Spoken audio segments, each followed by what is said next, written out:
Life is a journey, but what happens when we die? Is it the end, or is it just the beginning? As an atheist, Howard Storm was convinced that death marked the end of consciousness. But then he died and went to hell.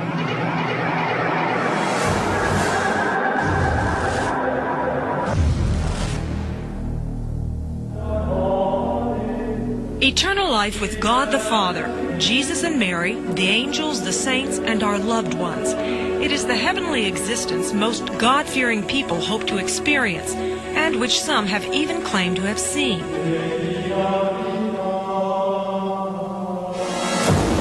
Eternal damnation in the fiery pit of hell is a concept no one likes to consider.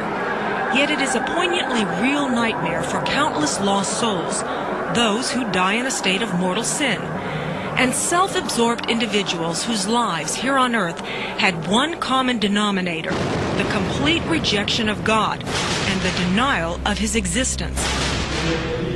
While on earth, they tossed God into the swirling sea of reasoning, a cesspool of ideologies and philosophies that claim man is master of his own fate, that powerful careers and making lots of money are the true measures of success, the formulas for happiness and fulfillment, and that in the end, all that is left, all that really matters, is our portfolio of personal accomplishments, the monuments to our ego. But after death, those human monuments come crashing down. Without God, there is only darkness and the frightening realization that hell truly exists. In the words of Protestant minister Howard Storm, it is the sewer of the universe, a foreboding place where lost souls feed off the pain of others. Storm knows this firsthand. In 1985, this self-proclaimed atheist died, and to his horror found that he had been banished to hell. Howard, thanks for being with us. We really appreciate this. Thanks for having me. I'd like to begin with just the issue of who you were in 1985, because by all measurements, you were an average art professor, probably very good artist. Thank you. I've seen your work, so I know that you're a good artist. But you were just the average person out there. You had not, as far as we know, committed any heinous crime of any sort. Right. And yet, when you die, you're sent to hell. And that could have been anybody out there who was leading a good life. Why? What were you? Who were you? Well, unfortunately, I say that from my perspective now, we are all sold a bill of goods in this society that, like, being good is good enough. And what we mean by being good is if you don't kick the dog and, you know, aren't too nasty to your wife and kids, and pay your taxes and don't break the laws in any conspicuous way, that's good. And being self-centered and manipulative and me first always kind of attitude is encouraged in our society. So I look upon myself then as living the American dream, and I think many people would say I was you know, on the right track. But that's not why we're in this world, and not why we were created, and not what is expected of us to do with our lives. And that's what I learned. You were self-centered, but you were also so self-centered that you didn't think there was any other force out there that would determine your future, like God. You did not believe in God? Now, sometime when I went to college, I was 17 years old, I just gave up on the whole God thing, and you know, my philosophy professor ridiculed it all as like Sleeping Beauty and Snow White and the Seven Dwarfs and stuff like that. And these are, basically the idea was religion was the opiate of the masses. It was like for addled brain people that couldn't deal with the harsh reality of existence. And I thought I was way beyond religion, into a existential, very materialistic, you know, very hedonistic kind of life, which I think, from my perception, is the prevailing culture of our society. And you were building your own human legacy, which you thought would help see your name live on forever and ever, long after you were gone to nowhere. Right. What were you doing? You were creating works of art? Well, I was doing painting and sculpture, and I was having my own small success. I was named Sculptor of the Year in the state of Kentucky. That was a biggie for me and stuff like that. You know, sell some work once in a while, win a prize, and you know, there was always that next level you were trying to get to. You know, as soon as you made one level of success, it was like you set your eyes on the next one, always striving, always working to prove, basically, that you were of worth, that you were of value to the world. But you had some struggles during those times, obviously. Who did you turn to? What did you turn to? I know you had some sort of religion instilled in you when you were younger. You didn't turn back to that at all? You never felt like you should? There was never that gnawing feeling?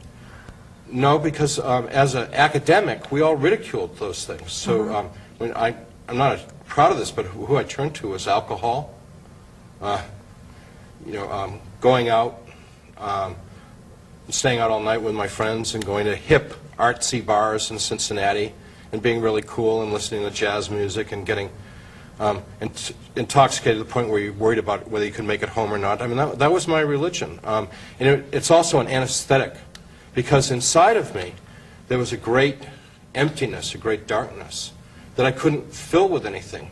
And you felt that? You felt that void? And unfortunately there were times when I really thought about killing myself, because it was like, is the pain of being alive, and I'm not talking about an acute pain. This is like the pain is more like a numbness. It's hard to explain. The angst of being alive, is it worth it? You know, wouldn't it be better just to drive the car into a, you know, bridge abutment and put an end to it? And so in 1985, how old were you? About 38. 38 years old. You're in Paris with your wife on an art convention of sorts. Right, art tour with a bunch of students. Right. I had at 11 o'clock on Saturday morning, I had a whole break in my small stomach, which is the duodenum, and I may have had a ulcerous condition that I was unaware of, or it might have been from a foreign object, like a small shard of glass or something. I don't know, but I was taken to the big city emergency room. Well, wait a minute. You collapsed on the floor, though, on this. Oh, yeah. You're writhing in pain. You're writhing in pain. Without any exaggeration, it was like being on fire inside. Like rats were eating you up inside. There was an acid release that was literally eating your inside? The things that dissolve your food, the hydrochloric acid and the enzymes and things, were leaking into my abdominal cavity, literally digesting myself on the inside.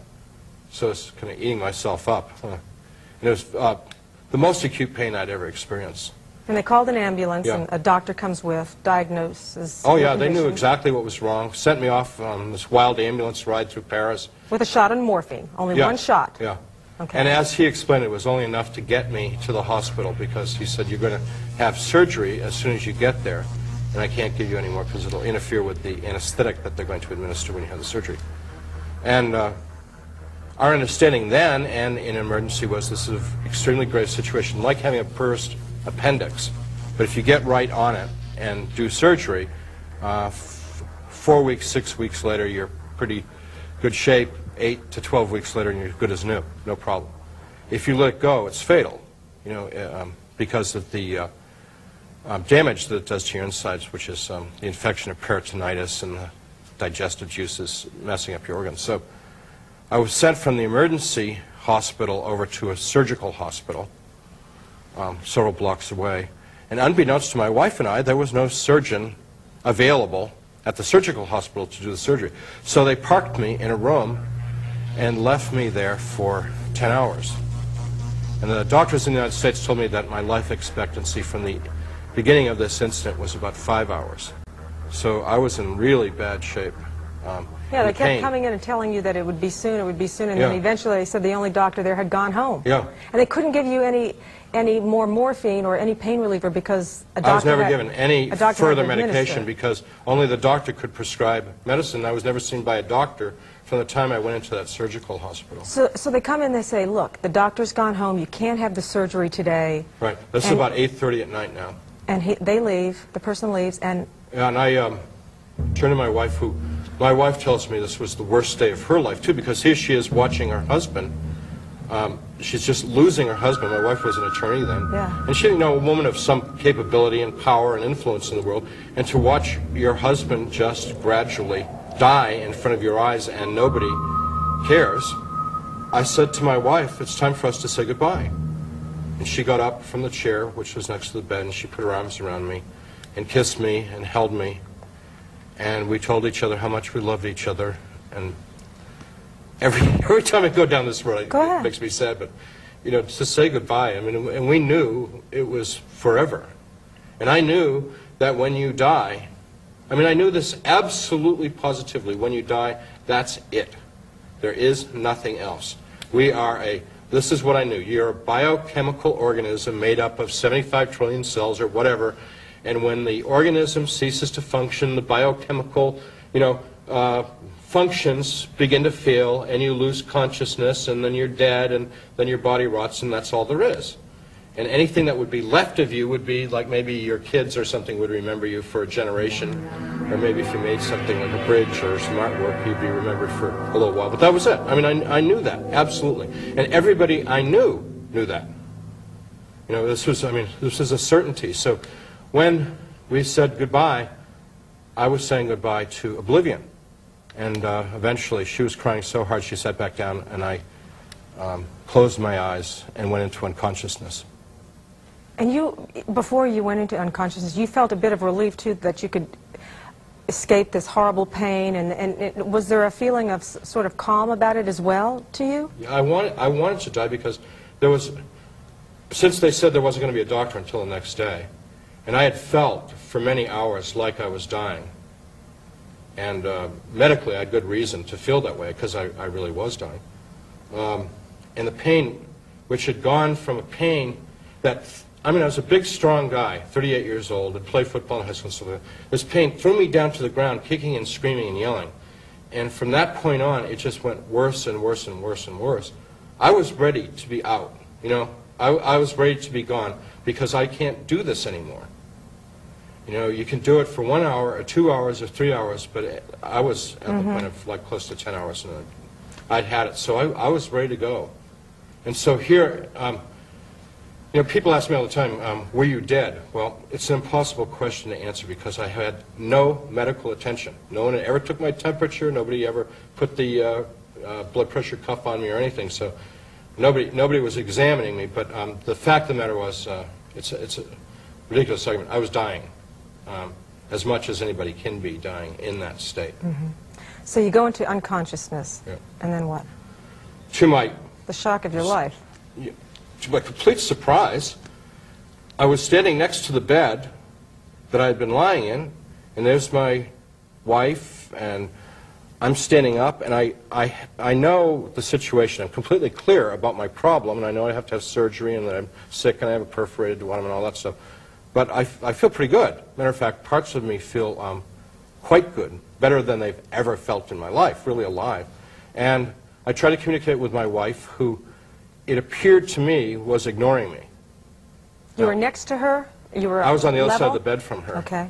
And I thought she was pretending that she could neither hear me nor see me. Of course, in fact, she couldn't hear me or see me. And then I realized that the bed that I had been in was occupied with a thing. And as I examined the thing, which was covered up to the neck with a sheet, and bent over and looked at the face, which was turned away from me, turned towards my wife, I realized that it looked remarkably like me. Now, this was all very confusing, because how did somebody get in my bed who looked like me? Because it wasn't me, because I was alive. And I knew that the thing in the bed was, an inanimate object. I knew that about it. And so, you know, part of me was like, that's me, but how could it be me? Because this is impossible. Because here I am. Yeah, and so I couldn't figure this out. So I turned to my roommate, who was a 68-year-old, very kind Frenchman by the name of Monsieur Florent, and I yelled and screamed in his face to find an answer to this problem. And he looked through me without blinking or any response at all, just as if I wasn't screaming in his face. Now, I didn't know why my wife would ignore me, but I couldn't figure out why Monsieur Florent would ignore me. I mean, and so I heard people outside the room calling me by name. And so I went over to the doorway of the room, and I said, are you from the doctor? I'm really sick. I have to have surgery. You know, I've been waiting a long time. I'm really in bad shape. And they said things like, we've been waiting for you a long time, it's time for you to go, hurry up, we can't wait any longer, we know all about you, let's go, things like that. So I thought that meant, yes, they were from the doctor to take me to surgery. And they spoke English, and nobody else was speaking English to Yeah, you. I thought that was very weird, because everybody else in the hospital spoke with a very thick French accent, Right. or no English at all. But these people were, well, and also I thought, they want me to walk to surgery? You know, but after what I'd experienced in this hospital, okay, it's, you know, it's the way they do things here. So I left the room, and when I left the room, I had a really bad feeling about leaving the room, because the room was bright and clear and light. The room was very bright. There was a lot of light in the room. And the hallway was hazy. It wasn't dark, it was just foggy and hazy and dim and very unclear. But I went with these people, and I had a strong sense that I was leaving that room forever. And we continued on a journey that was ridiculously long. What were they saying to you? They were saying, just come closer, and you kept following? Or what were they saying to you as you were They were following very insistent, hurry up, we've got to go. You know, we've waited for you so long, you know, we've got to take you there. They were very insistent and very clear about what they want to do, and there was about a dozen of them, and they were around What did they me. look like? Were they close to you? Men and or? women, very, very pale. Everything was gray. The clothing was totally plain and gray. Almost could have been like hospital scrubs, only pale gray. They were all adults, men and women, and they were very pale. And I mean, they weren't particularly scary at this point. Right. And as we went along, they became crueler and more insistent. And When you say crueler, what let's were go, come on, you're slowing down, keep going, keep moving. And they made fun of you, too. Yeah, and they started ridiculing me and things like that. And I started to get really scared, but where was I to go? We were in this endless space, moving along, and I didn't know where we were going, and I'm beginning to realize that this is not going to work out good. This isn't the hospital. They aren't from a doctor. I mean, I'm beginning, this is all dawning on me that this is, something's going very wrong here, but there's nothing for me to do. So finally, we're in real darkness now, and I said to him, I'm not going any further, which was a bluff because I had no sense of orientation which way to go. And they said, well, you're almost there, and they started pull at me, and I tried to defend myself. And although I just had the worst day of my life and had been dying, I felt very strong. I wasn't the least bit tired. But the fight was, the sensations of the fight were just like if it had happened in this world. You know, when I hit them, I felt it. When they harmed me, I felt it. But they had no sensation. No matter what I did to them, it had no effect on them. And the whole time they were hitting you, and I know earlier they were heckling and saying, oh, he hears us. They were making fun of you because your gown didn't cover your entire body and making fun of that. And at this point, what were they saying to you? They were screaming obscenities at you? Or? Yeah, and laughing a lot. There was a lot of laughter. And, you know, and it's really hard for me to talk about this, but, you know, it's like he really hates this, as someone was gouging me in the eye or other things. And their purpose was entirely to humiliate me, not to destroy me, but to humiliate me, and they're biting and scratching and, you know, violating me in all kinds of ways. And you wrote in the book that when they actually came in physical contact with you, even though you had seen what appeared to be clothing on them, you didn't feel any clothing at that point. Right. And that they were like humans, but they had what? Describe what they looked like. Nails seemed very harsh and sharp. And a lot of them were biting me, and I've not been bit a lot in my life, but they seemed to have exceptionally sharp, jagged teeth as they were biting and gnawing on me.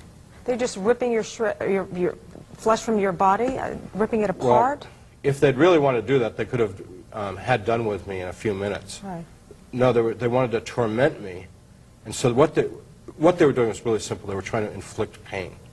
And it was clear to me that these people had no, what we would think of as compassion, no love, no human sensation of their own.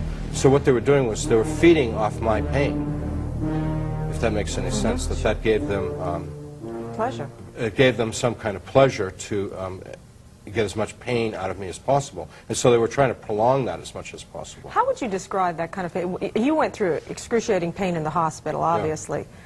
Yeah. Was it 10 times worse than that, or? It was much worse physically, but what hurt more about it was them doing it to me. You know, as a human being and as a man, and they did a lot of unspeakable things to me, which are just. How could someone do this to you? That's what hurt more. Their utter lack of any interest in me other than to hurt me is what really hurt, more than the physical pain. And this just went on and on and on and on and on. I don't ever think about it, because if I even get close to it, I get really upset. So, and there are certain things in the world that I don't like because they remind me of it. And you wrote that it actually traumatizes you when you think about. Yeah, and like I can't go to a bar and stuff because the noise in there and stuff. It's too. It's not the same, but it's just a little bit of comparison between the kind of frivolity of a bunch of drunks in a bar, you know, to what I experienced there. I don't like really loud music because of it. But anyhow, so I was lying in that place, all torn up, broken up, beat up, but more importantly, emotionally destroyed. And people were kicking me, and I couldn't respond anymore. I couldn't even moan or groan or anything. I was lying in a fetal position, just sort of trying to protect myself, all ripped up, and people were kicking me, and they were expressing their disappointment that I didn't have any more response to what they were doing. And I heard, strangely, my voice, although I distinctly did not say it, pray to God, and I thought to myself, being an atheist, like, what a dumb idea, I don't believe in God. And the second time, pray to God, and I thought, I haven't prayed, you know, in my adult life. I had stopped praying when I was like 15 or something, and I'm 38 now, so I had no remembrance of prayer, and I thought, I wouldn't even know how to pray if I wanted to pray. And then a third time, said pray to God, and I was thinking, what did I say when I was a kid? I was not intending to pray. I was just sort of curious if there was a prayer somewhere in my memory. And I was trying to remember things, and it all got mixed up with the Pledge of Allegiance and the National Anthem. It just became this big confused mess with the 23rd Psalm and the Our Father and things like that. And it was all those little phrases mixed up here and there in my mind. And really wanted to grasp at some of this stuff. I wanted to recall this. And I accidentally muttered a couple phrases, and the people around me could not bear to have the mention of God. And they told me so in the most filthy, horrible language that they wanted me to stop, to not talk about God, and now they were going to really hurt me if I didn't stop. But because it was so repulsive to them and literally pushing them into the darkness, it encouraged me to try and... So I was just trying to think of phrases from these memories, and they're screaming and yelling at me to stop, and I'm trying to remember these things, and eventually I'm all alone in that place. And it's hard for people to understand, but I was left alone in that darkness, in my gore and in my pain, forever and ever and ever. And it's impossible to talk about it. But that was the real hell. Because you knew. And you wrote in your book that you were in the sewer of the universe. Yeah, and I knew that I was going to be there forever. You know, and it was so bad being alone in that place that it was even like, well, maybe some of them will come back. You know, not all of them, but maybe, you know, I mean, you know, anything but just to be here. And as I looked over my life, I thought about what a failure I had been in terms of I had not been a good husband, I had not been a good father, I had not been a good teacher. Because the reason why I wasn't because I was always obsessed with what's in it for me. I was not the great artist that I'd hoped to be. I was just a mediocre artist, you know, at a mediocre university. Everything looked so bleak, and I was thinking, why was I ever born to end up in this place of horror and torment, and now just abject hopelessness and loneliness? I knew that I belonged there, There was absolutely no sense that, they got the wrong guy, or I'm innocent, I knew that the people that had attacked me earlier had been people like me. I'm not proud of this, I'm really ashamed of this, but there was a spiritual affinity between them and me. They were like soulmates, if you will. And that my only hope in this place was to somehow become one of them and no longer be their victim. But I didn't want to do that either, because I hated them and I hated what they stood for, and I hated their darkness and their cruelty and all that. And so the situation seemed to be so completely hopeless. I knew that I was never going to see my wife again. I was never going to see the world again. I didn't know where I was, but I knew that I was in the garbage heap. I was in the cesspool. And I knew that when you die, your consciousness and who you are keeps going. Mm-hmm. And it was going to go on forever. I knew that I could never be extinguished. And what were you thinking about God at that point? I got the strangest, vivid memory in my mind of myself as a child, maybe like 8 years old, sitting in a Sunday school classroom, and we were singing Jesus Loves Me. And not only did I get the memory of myself as a child doing this, but I could also feel what I had felt as a sweet, innocent child. Just as simple as possible, that there was a goodness in the universe, unknowable goodness, much greater and bigger than anything that we could understand out there. And its name was Jesus, and that this goodness really cared about me, really loved me. I mean, not generically, but specifically cared about me. This really great, wonderful, I hate to call him a man, but this personage, Jesus, who was unlike any human being in his greatness and his power and his goodness. So this inspiration was being given to you at this point then? Uh-huh. Okay. And it was a very powerful memory. Well, you can imagine, as deep in despair as I was, this was like, and this would be like giving the Hope Diamond to a pauper on the street. I mean, this is like, I'm going to go for this, because this is like the first ray of hope I've seen in this whole scenario. You didn't think in some way you were hallucinating, this was a bad dream, it was all going to end. You just knew this was real. This was far more real than any experience of reality I've ever had in my life. People can understand, this world is a dream compared to the afterlife. Now people think, well, all I know is this, so the afterlife must be dreamlike. They're completely wrong. This is the dream. Your sensations are fewer in this world. Your feelings and knowledge and abilities are much fewer in this world than they will be in the next world. Whether you're going up or down, you're going to have a much new sense of what it means to be who you are. And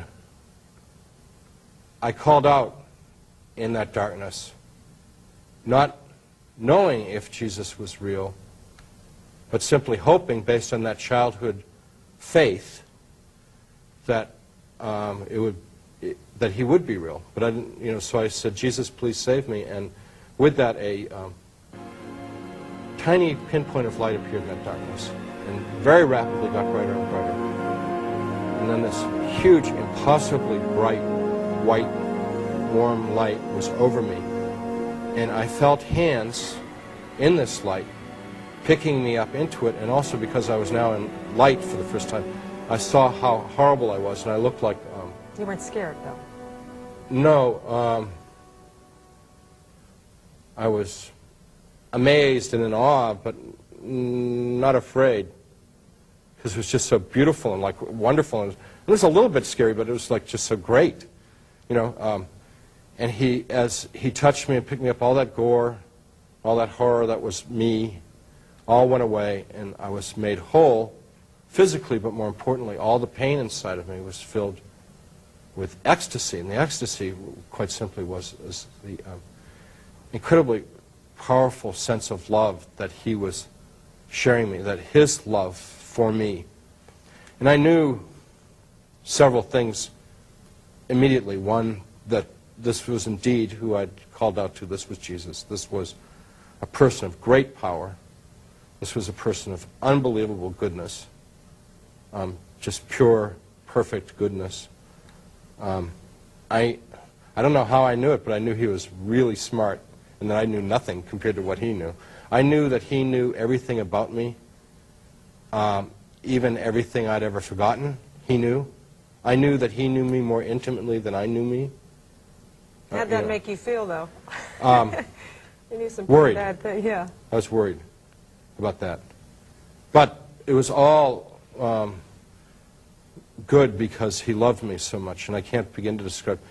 You know, I wish that there was some way that I could manufacture or create some kind of substitute experience for people on how much God loves them, how much Jesus loves them, because it would totally change their lives. And they can have that experience, but I can't do it for them. Right. They have to do it for themselves. What did he look like? How can you describe him, if you can? Well, at this time he was just bright, white light, and all I could do was feel him. And he held me against him, and he embraced me, hugged me, and stroked my back like a mother would a lost child, you know, sort of there, and comfort me. And I did the only reasonable thing. I cried like a baby and slobbered on it. I was like really embarrassed because I was slobbering on it because I was crying so hard. And he was rubbing my back and holding me, and then we began to go out of that place. We just went straight up and away from there. And was he alone? Were there angels around him? At this point, it was just he and I, and as we moved towards more light and more points of light, I became aware that all those points of light weren't things, that they were people like him, which I like to refer to as angels or saints, whatever. And they were all moving, and way off in the distance was a great center of light, and we were moving towards that, and I all of a sudden felt terribly ashamed because I felt like I was such a piece of garbage, and this was so holy and good, and I thought to myself, he's made an awful mistake, and I don't belong here. And so we stopped at that point, and he said to me, we don't make mistakes, and you do belong here. And I was quite taken aback because he hadn't spoken to me up until this time, and he was speaking directly into my mind. And I could hear his voice, but it wasn't coming through my ear. And I also caught on that he was also hearing what I was thinking, which was a little more disconcerting. And then he said, after we exchanged some conversation this way, telepathically, he said that he had some people he wanted me to meet. And he called out with musical tones, and some of these angels came, and we're all in space now. We're not in heaven and we're not in hell. We're just in between, and they came and we made more talk, and they said that they wanted to show me my life. And interestingly, they had a complete record of my life, these angels. They had recorded every minute of my life, including my thoughts, my feelings, including the feelings and thoughts of the people that I'd interacted with, including even things that had happened to the people that I interacted with that I wasn't aware of, like the bad day my dad had had at the office and came home and he and I had a fight. And I got to see what he went through. You saw everything or just bits and pieces? Episodes. Episodes. Yeah, I didn't see my entire life. We just went through episodes starting in a chronological order. And how did you see it? Was it you saw it in your mind? There was actually like no, it was real strange. It was like watching a play on a stage, and there were just actors, and there were hardly any sets. So if it was like my mother and I talking, and my mother drinking coffee at the kitchen table, there was like the table and my mom and her, maybe a little bit of the linoleum, but the counters weren't there. Right. Because what they were showing me was that all that really mattered was how I had interacted with people, whether I had been a compassionate person or not. That's all they were interested in. We would get up to points in my life where I would, you know, have an accomplishment, like win an 8 high school shot put meet or something, which was my big event in high school, was shot put. And they'd skip over it. I said, wait a minute, I wanted a shot put there. I worked really hard to get to that point, you know. And I said, well, that's not important. What's really important is this. And they'd show me how I'd shown a little kindness to a really fat, uncoordinated kid who didn't know how to throw, and I was trying to teach him how to throw the shot. And I was like, they're going like, see, that's good stuff. You know? So they showed you the good things, and when you looked at good things, it made them happy, and then when you saw the bad things, they became very sad? Yeah, and extremely disappointed. I knew, fortunately, that they loved me, no matter what I did, but I knew that I majorly was letting them down, and that they very much disapproved of what they were seeing. But it was like, you know, we had such greater hopes for you than this. And what was Jesus saying or doing at this point?